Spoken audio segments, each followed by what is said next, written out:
तमसो मा ज्योतिर्गमय तमसो मा ज्योतिर्गमय तमसो मा ज्योतिर्गमय तमसो मा ज्योतिर्गमय। पंजाब विश्वविद्यालय तेरी शानो शौकत सदा रहे, मन में तेरा आदर मान और मोहब्बत सदा रहे। पंजाब विश्वविद्यालय तेरी शानो शौकत सदा रहे। तू है अपना भविष्य विधाता, पंख बिना परवान सिखाता, जीवन पुस्तक रोज पढ़ाकर सही गलत की समझ बढ़ाता। जीवन पुस्तक रोज पढ़ाकर सही गलत की समझ बढ़ाता।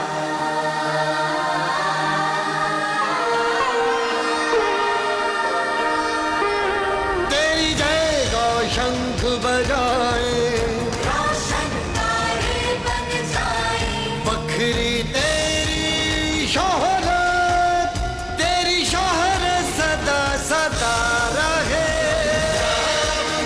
विश्वविद्यालय तेरी शानो शौकत सदा रहे।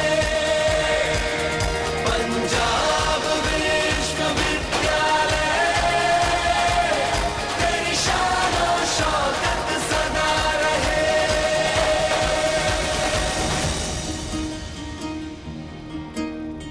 तमसो मा ज्योतिर्गमय तमसो मा ज्योतिर्गमय।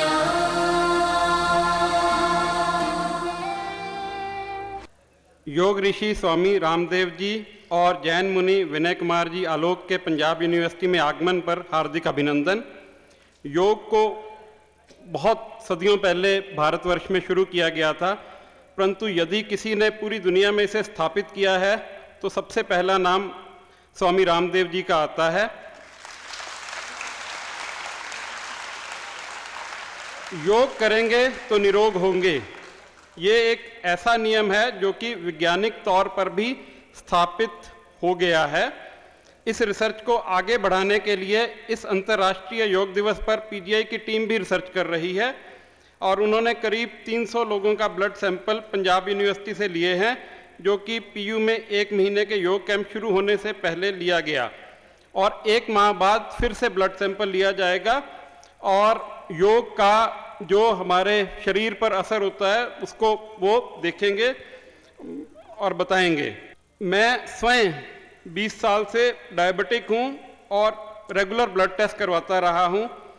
20 दिन के योग का असर मेरे को अपने में स्वयं साफ दिखाई दे रहा है। मैं रामदेव जी का आभारी हूँ कि उन्होंने इस विद्या से पूरी दुनिया को परिचित कराया और आज मुझे स्वयं इसका फायदा हो रहा है। जैन मुनि विनय कुमार जी आलोक ने 19 वर्ष की आयु से आचार्य तुलसी जी से दीक्षा प्राप्त की। ये 1 लाख किलोमीटर से अधिक पैदल चल चुके हैं और एक दिन में 41 जगह प्रवचन भी कर चुके हैं। एक बार इन्होंने 12.25 घंटे लगातार प्रवचन किया। ये 30 किताबें भी लिख चुके हैं और राजीव लौंगोवाल समझौते में इनका बहुत बड़ा योगदान था। एक बार फिर से मैं पीयू आने के लिए इनका आभार प्रकट करता हूं और अब मैं डीन एल्यूमनाई रिलेशन से अनुरोध करूंगा कि वो आए हुए मेहमानों का स्वागत करें। धन्यवाद। आज के इस विशेष कार्यक्रम में आप सभी का स्वागत है। योग भारतीय संस्कृति की पुरातन पहचान है, जिसका हजारों वर्ष पूर्व हमारे ऋषि मुनियों ने आविष्कार किया। तन, मन और आत्मा को नियंत्रित करने की कला है योग साधना। हमारा सौभाग्य है कि योग साधना की पहचान बाबा रामदेव जी हमारे बीच उपस्थित हैं, जिन्होंने वर्षों कठोर परिश्रम किया, योग साधना में सिद्धस्थ हुए और फिर जन कल्याण के लिए देश विदेश में योग के प्रचार प्रसार का महान कार्य किया। मैं बाबा जी का स्वागत करते हुए अपने आप को सौभाग्यशाली महसूस कर रहा हूँ। बाबा जी, पंजाब यूनिवर्सिटी में आपका अभिनंदन।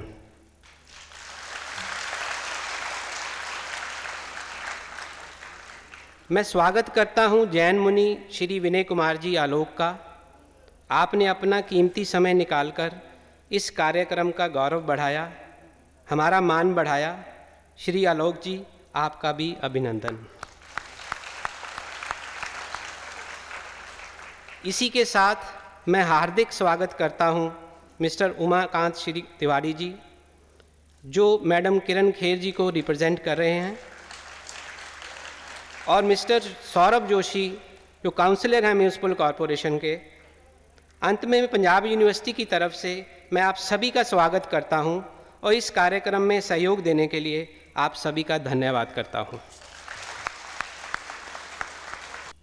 श्रद्धेय स्वामी रामदेव जी महाराज, परम आदरणीय मुनि विनय कुमार जी आलोक, श्री उमाकांत तिवारी जी, सौरभ जोशी जी, आए हुए अतिथिगण, आप सबको नमन है, आपका स्वागत है, अभिनंदन है।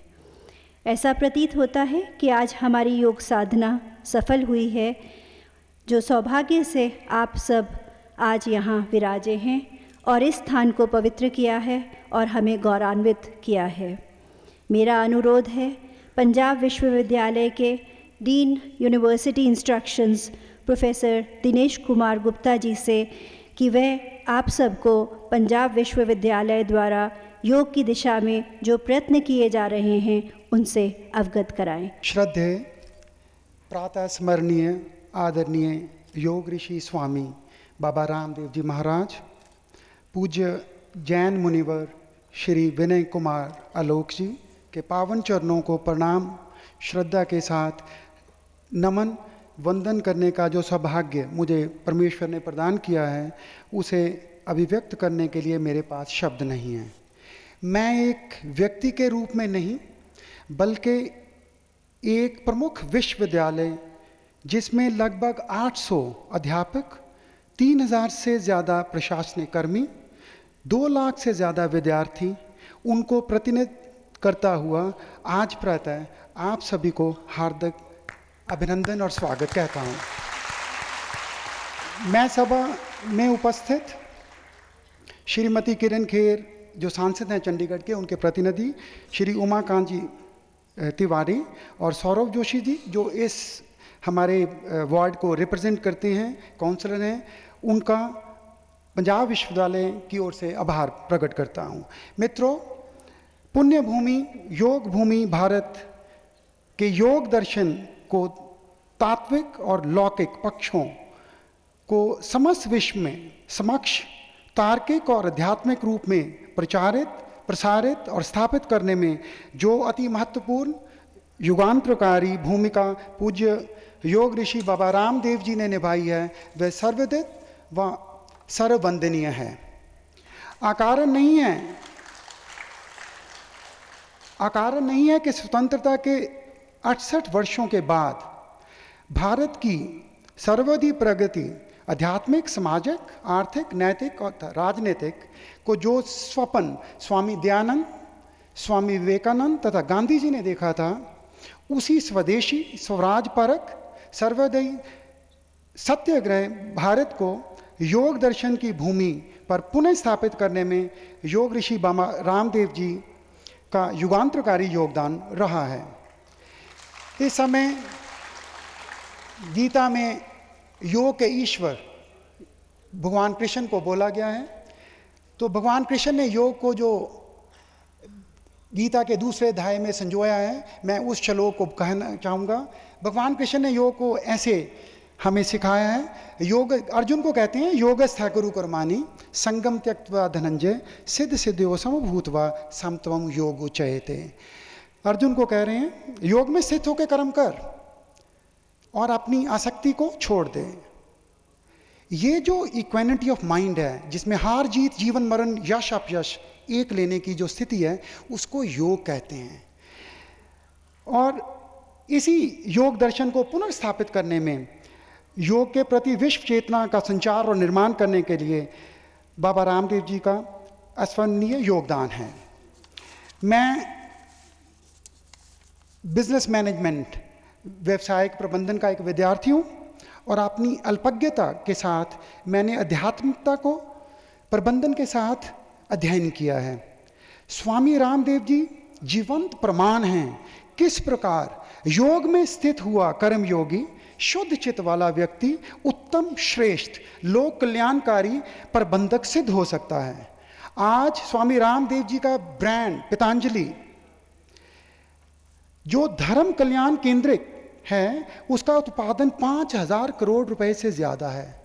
और इस ब्रांड ने चुनौती दी हुई है दुनिया की बड़ी बड़ी मल्टीनेशनल, जिसमें यूनिलीवर भी आती है और प्रॉक्टर एंड गैम्बल भी आती है। उनको उनकी स्ट्रेटजीज को रिवाइज करवाया है बाबा रामदेव जी ने।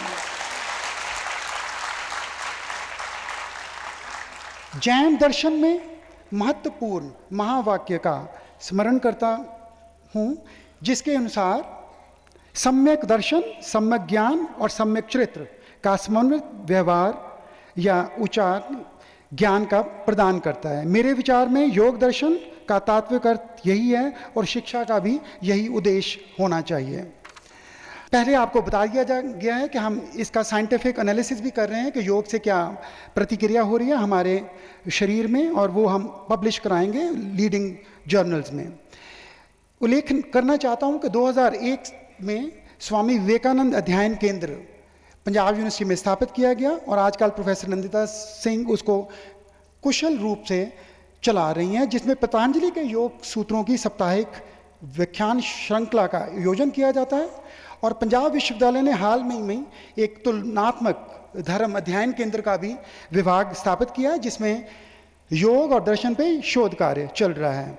यहाँ पे उल्लेख करना चाहूँगा कि पंजाब विश्वविद्यालय का जो औषधि विभाग है, फार्मास्यूटिकल साइंसेज डिपार्टमेंट, वो भारत में द्वितीय स्थान को प्राप्त किया है। औषधि विभाग का एक हर्बल गार्डन है, औषधि उद्यान है, और उसमें बहुत सी औषधियों का पेटेंट भी किया है। योग ऋषि स्वामी रामदेव जी का जो औषधि विज्ञान से पंजाब विश्वविद्यालय का औषधि विभाग का सहयोग स्थापित हो, ऐसी मैं आशा करता हूँ। प्रोफेसर ओपी कटारे जो यहाँ बैठे हुए हैं, वो इस दिशा में कार्यरत हैं।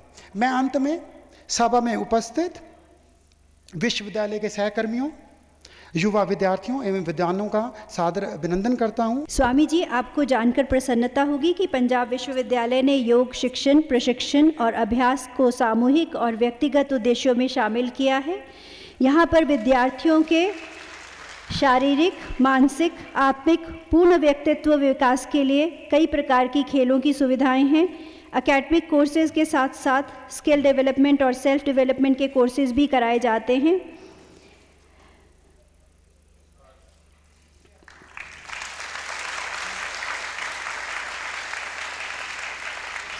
ऐसे कई प्रयत्न किए जा रहे हैं, पर कुछ ही विद्यार्थी इन सब का लाभ उठा पाते हैं। इस समय समाज को और ख़ास तौर पर युवाओं को ऐसे रोल मॉडल्स की आवश्यकता है जो उन्हें सही तरीके से जीवन जीने की कला सिखा सकें और उनका मार्गदर्शन कर पाएं। हमें इसे एक जन आंदोलन के रूप में हर व्यक्ति तक पहुंचाने की आवश्यकता है। इन शब्दों के साथ मैं श्रद्धेय योग ऋषि स्वामी रामदेव जी से अनुरोध करूंगी कि वह प्रवचन देकर हमें कृतार्थ करें। योग के 3 पार्ट हैं मुख्य रूप से। एक योग का दार्शनिक एस्पेक्ट है, दूसरा योग का प्रैक्टिस के तौर पर प्रैक्टिकल एस्पेक्ट है, और तीसरा योग का हमारे आचरण से, वाणी व्यवहार स्वभाव से जुड़ा हुआ पक्ष है। एक दार्शनिक पक्ष, एक योग का प्रैक्टिकल एस्पेक्ट जो 1-1.5-2 घंटा जो जितना करना चाहे उतना एस्पेक्ट, और एक पूरे दिन को योगमय कैसे जीना, एक योगी जैसा चरित्र आचरण कैसे करना। तो फिलोसफी वाला पार्ट तो पूरा हो ही गया है।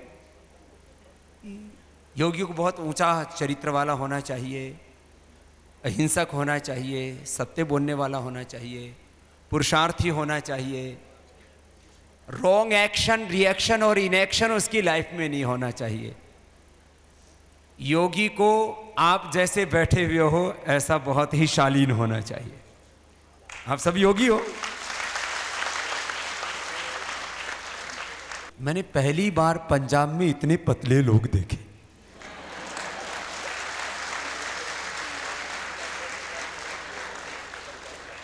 एक दो बीच में मोटे हैं सैंपल के लिए।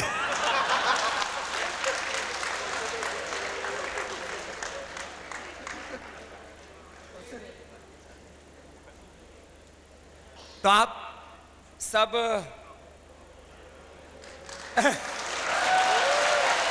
योग करने के लिए तैयार हैं। तो योगी कैसा होना चाहिए? जैसे आप लोग अभी हो ऐसा ही रहना चाहिए। आप लोग अभी तो पतले पतले हो, थोड़े दिनों के बाद में फिर फैलने शुरू होते हो, इधर इधर आगे पीछे। तो योगी के माथे पर बाल ठीक ठाक रहें तो अच्छा है। किसी की खेती थोड़ी बहुत उजड़नी शुरू हो गई है। चेहरे पर, भाल पर, ललाट पर तेज होना चाहिए। और हीमोग्लोबिन योगी का 16 से 18 के बीच में रहना चाहिए। मेरा 17.5 रहता है 20 साल से।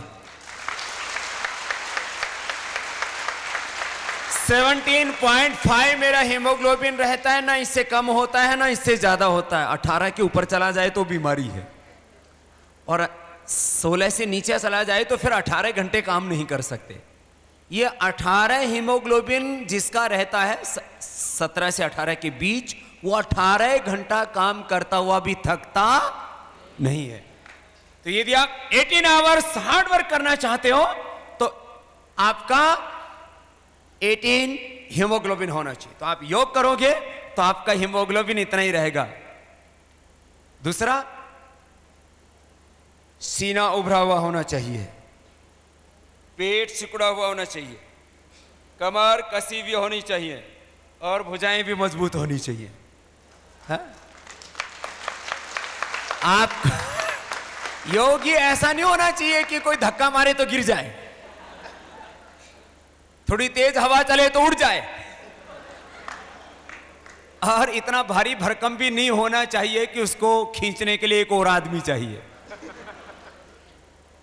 योगी को आदर्श रूप में होना चाहिए, उसका देह भी, उसका मन भी, उसका चित्त भी, उसका जीवन, उसकी वाणी, उसका व्यवहार, सब कुछ। तो इसके लिए मैं कह रहा था 1 घंटे की प्रैक्टिस तो एक पक्ष है, फिर पूरा उसका दिन बहुत अच्छा होना चाहिए। उसका वाणी, उसका व्यवहार, उसका आचरण, सारी चीजें तो पुरुषार्थ पर टिकी हैं। पढ़ने में पुरुषार्थ करो, बाद में काम करने में पुरुषार्थ करो, साधना में पुरुषार्थ करो, सेवा में पुरुषार्थ करो। साधना और सेवा, पुरुषार्थ और परमार्थ, योग और कर्मयोग, यही तो है, और जीवन और है क्या। तो करीब 20 मिनट आपको फिजिकल फिटनेस के लिए एक्सरसाइज करनी चाहिए। कितनी देर? Daily 20 minute. आज मैं 10 मिनट कराऊंगा, करोगे? मैं तो करके आया हूं, एक्स्ट्रा कर रहा हूं अभी। 20 मिनट रोज फिजिकल फिटनेस के लिए एक्सरसाइज करना। 10 मिनट में आज मैं बता दूंगा, कल से फिर 10 मिनट आप और बढ़ा लेना उसी को, थोड़ा एक एक अभ्यास को कई कई बार कर लेना। 10 मिनट करीब पोस्चर्स करने चाहिए, और 20 मिनट प्राणायाम करना चाहिए। 5 मिनट कम से कम ध्यान करना चाहिए। लगभग 1 घंटे में काम हो जाएगा। ठीक है, तो चलो आपको स्टार्ट कराते हैं। पहले एक्सरसाइज। चड्ढा साहब आप बैठे रहो, कर लेंगे।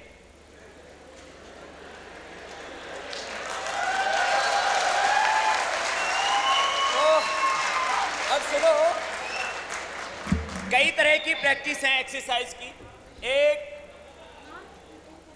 एक तो जवानों के लिए प्रैक्टिस है, तो जरा उसको दंड बैठक कहते हैं ना, वो करवाते हैं पहले। थोड़ा ये आधा आधा करो और फिर पूरा कर दो। पूरे में ऐसे किया और उठ गए।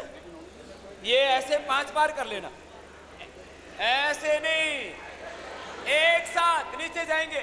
चड्ढा साहब तो बड़े जोरदार हो। चलो, एक नीचे, 2, 1, 2, 1, 2। चलो अब दूसरा, दोनों सामने, धीरे धीरे नीचे जाएंगे। सांस भर के एक एक मांसपेशी खींची हुई नीचे, सांस भर के फिर ऊपर, सांस भर के।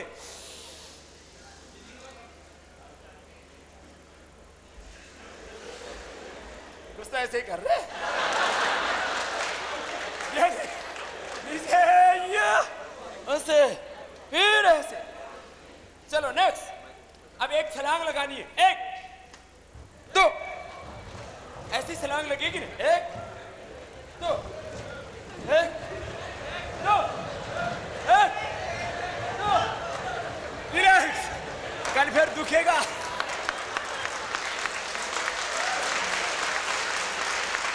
फिर तीसरा, सब युवाओं को ना जंघाएं अच्छी वाली चाहिए। हाँ, पहले किसी से मुकाबला होता तो ताल ठोकते थे, आजकल कुल्ले ठोकते हैं। तो सुनो, तो आजकल ये टाइट जीन्स क्यों पहनते हैं? कि दूसरों को दिखे कि मेरी कैसी है। तो किसी की टांगे तो एकदम सिगरेट जैसी पतली है और किसी की ज्यादा मोटी है। बैलेंस होना चाहिए। 1, 2, 3, 4, 1, 2, 3, 4, 1, 2, 3, 4।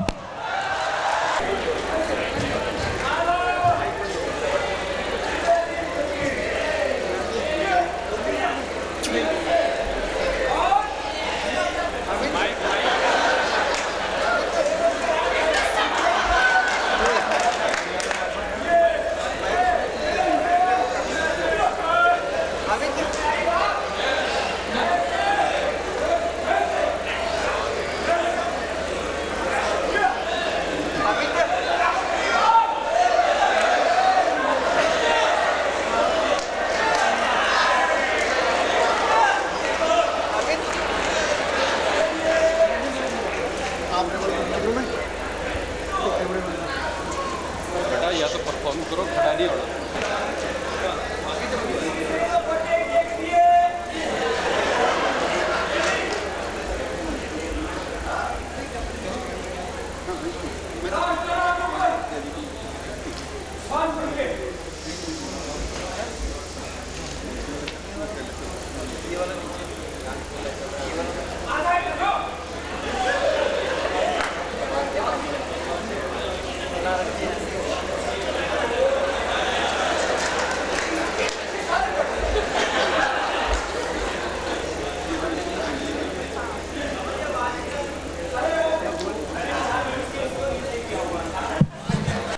अब सुनो, ये तो हो गए जंघाओं को सुंदर बनाने के लिए, ठीक है ना?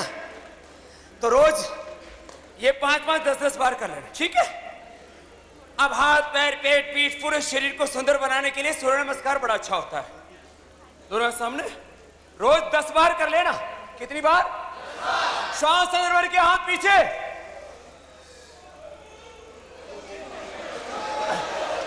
श्वास बाहर छोड़ के आगे झुक जाइए और माथा घुटनों से लगाइए। फिर दाहिने पैर पर बैठ जाइए। दाहिने पैर पर ऐसे बैठो।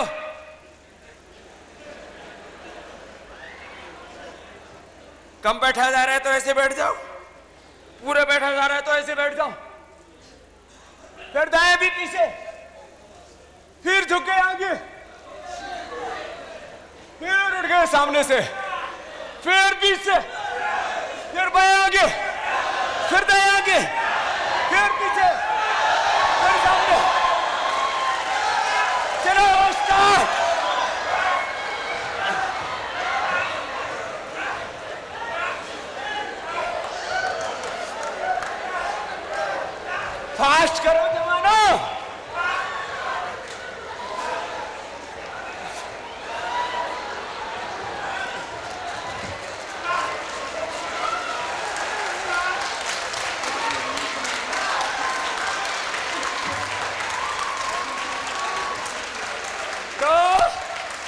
ऐसे कितनी बार कर लेना?